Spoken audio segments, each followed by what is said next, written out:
ரொம்ப ஒட்டாதீங்க. என்னடா வேர்வை அதிகமா இருக்கு. பாசம்டா அண்ணா. அஸ்தினாபுரத்து வேந்தனை தம்பி அண்ணா.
யாருக்கு சிரவணங்கா மன்னன் ஆயிரமே வயசுல சின்னவனா இருந்தால் 56 தேசத்திற்கு நீ 8 சக்கரவர்த்தி. ஆமா, உன் பாதத்தின் ஆண்டனில்தான் நியாயம். உன் பாதத்திற்கு கோடான கொடி வந்தனம். உடன் பிறக்காத எங்க அண்ணா கண்ணண்ணா என் பாதத்தை வடிந்தபடினால் பல்லாண்டு வாழ்ந்திருப்பா இருந்திருக்கும் தம்பி. இருந்த போதிலும் துரியமண்ணா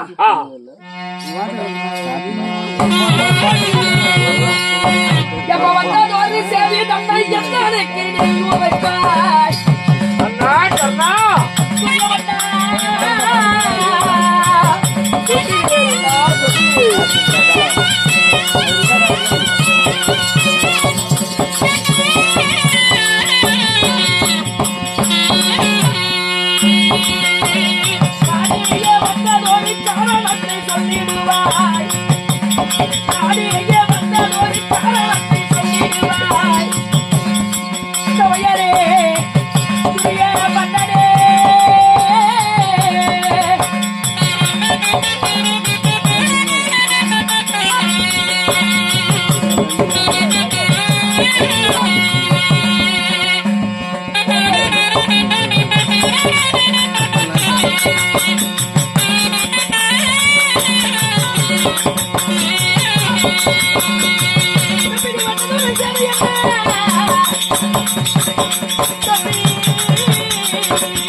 அண்ணா அந்த தேசத்தில் இருந்த இந்த கண்ணனை காண வேண்டும் என்று ஓடோடி வந்திருக்கிறாயே. என்ன காரணம் துரியோதனா? அண்ணா ஏனப்பா என்ன ஆச்சு? முகமெல்லாம் ஒரு மாற்றமா இருக்குது. அண்ணா நமக்கு 100 ஒரே தங்கை இருந்ததே துர்ச்சடை. உண்மைதான். தங்கையினுடைய பாசம் இன்றோடு அத்து விட்டது.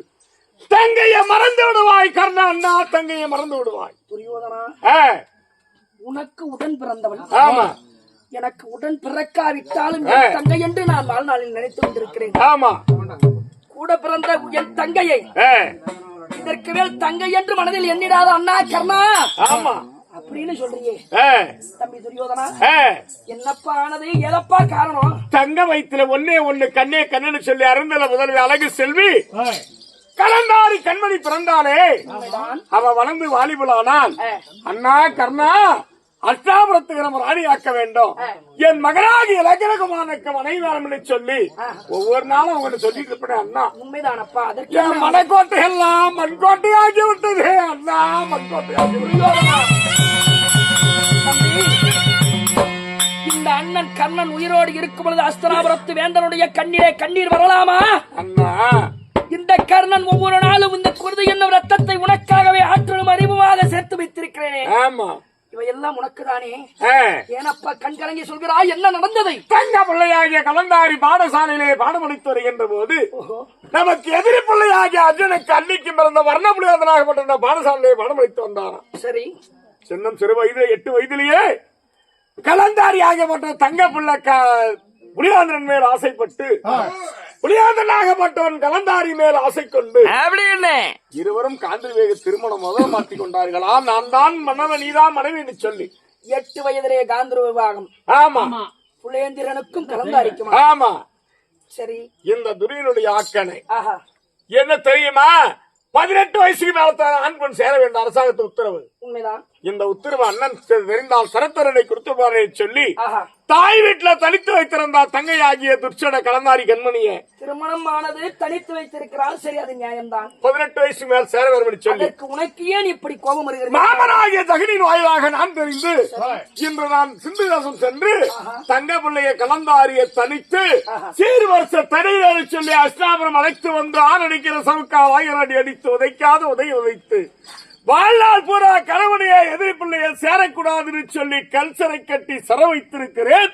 அந்த கலந்தருடைய கல்சரைக்கு நீ காவல் இருப்பாய் அண்ணா கர்ணா. துரியோதனா. அண்ணா. தம்பி. அண்ணா. அண்ணா கர்ணா, உன்னுடைய உயிர் இந்த இடத்திலே எனக்கு விட்டு கொடுன்னு சொல்லு. அக்கணமே என் கூறிய வாளினால் என் சிரத்தை கொய்து உனக்காக என் உயிரை விடுகிறேன். தம்பி. அண்ணா. ஒரு வார்த்தை அண்ணன் சொன்னால் கேட்பாயா? சொல்லுவாய் அண்ணா.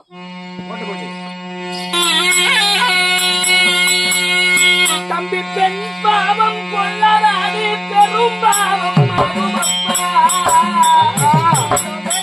தம்பி,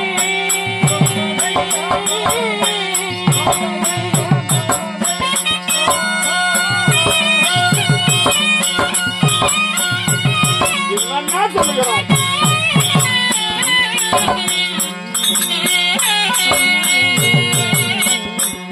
பாவம் கொள்ளலாது பெரும் பாவம் ஆகும் அப்பா. என் தமையனே துரியவேந்தனே,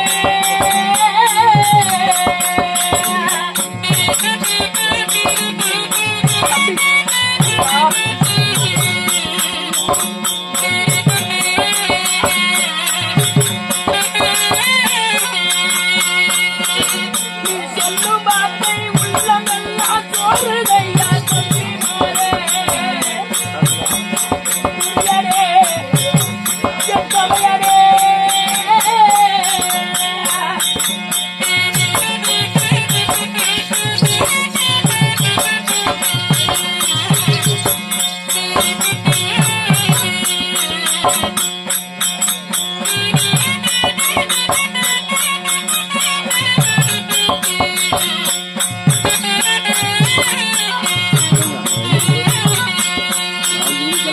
அகலிக்கை பெண் பிறக்க அங்களித்தார் தேவதீர.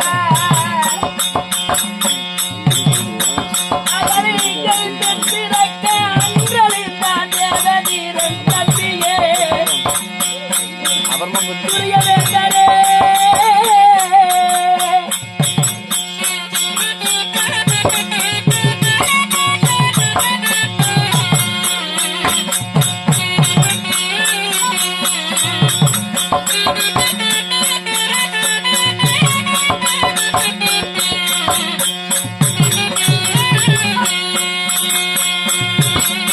மாதவியால் பெண் பிறந்து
தம்பி, பெண் பாவம் பொல்லாததான், அதுவே பெரும் பாவமாகுமா? சரி. ஒரு ஆண்மகனிடத்துல சரியான ஆளிடத்துல நேரடியா சண்டைக்கு போனாலும் ஒரு பெண்ணை தொடுவதே மிகப்பெரிய ஒரு பாவமா? பெண்ணுடைய உரிமை இல்லாம அப்பேற்பட்ட உன் தங்கை மகளாகி கலந்தாரியை கொண்டு வந்து கல்சரை வைத்திருக்கிறேன் என்று சொல்கிறாயே தம்பி, பெண் பாவம் பொல்லாதது பெரும்பாகும் ஆகும். அகலிகை என்று பெண் பிறக்க அண்டலிந்தார் தேவேந்திரன், மாதவியால் பெண் பிறக்க கோவலனாலே அந்த மதுரையே பத்தி எறிந்தது. தம்பி, பெண் பாவம் செய்திடாதே. இந்த உலகத்தில் அதைவிட பெரும்பாவம் எதுவும் கிடையாது. என் மனதிற்கு எட்டியதை நான் சொல்கிறேன். பாவம் பாவம் பாவம் பாவம் பேசிக் கொண்டிருக்க வேண்டாம். இந்நாள் வரைக்கும் நீ சொன்னதுக்கு நான் சரி என்று ஒத்துக்கொண்டேன். சரி, நான் சொன்னா நீ சரி என்று செல்லுவாய். அப்பேற்பட்ட எங்க அண்ணன் கண்ணீருட்டு சொல்றீங்க. துறை என்ற துறையை பத்தி உனக்கு தெரியும். நாம என்னைக்கு இணைந்தமோ அந்நாள் வரைக்கும் பின் வச்ச கால நான் பின் வைக்க மாட்டேன். கெட்டதானாலும் சரி செய்வேன்னு சொன்னா உதயமான சூரிய அஸ்தமாக அன்றே நான் செய்து முடிப்பேன். அதனால கண்கலங்க வேண்டாம், கவலைப்பட வேண்டாம். கலந்தாரிய வாழ்நாள் கூட நான் விட மாட்டேன். எதிரி பிள்ளையோடு சேர்ந்த அவர் எதிரி நமக்கு பிறந்து விடுவான். கட்டகணித்து பாண்டவர் போர் தொடுத்தால் பாண்டவர் ஜெயிக்க நம்மளால் முடியாது. பாண்டவர் அறவே அழிக்க வேண்டும். இந்த கலந்தாரிக்கு நீ காவல் இருக்க வேண்டும். அண்ணா கர்ணா, நான் சொன்னா கேளுங்க. ஆமாண்ணா, நல்ல அருமையான ஐடியா. என்ன துரியோதனா, சின்னஞ்சிறு வயதில் இருந்து உன்னிடத்தில் வளர்ந்தவண்ணா. ஆமா, அஸ்திராபுரத்தில் உன் தந்தையார் எனக்கு ஊட்டி வளர்த்து உபதேசம் செய்ததெல்லாம் வளர்த்தியதெல்லாம் உண்மைதான்.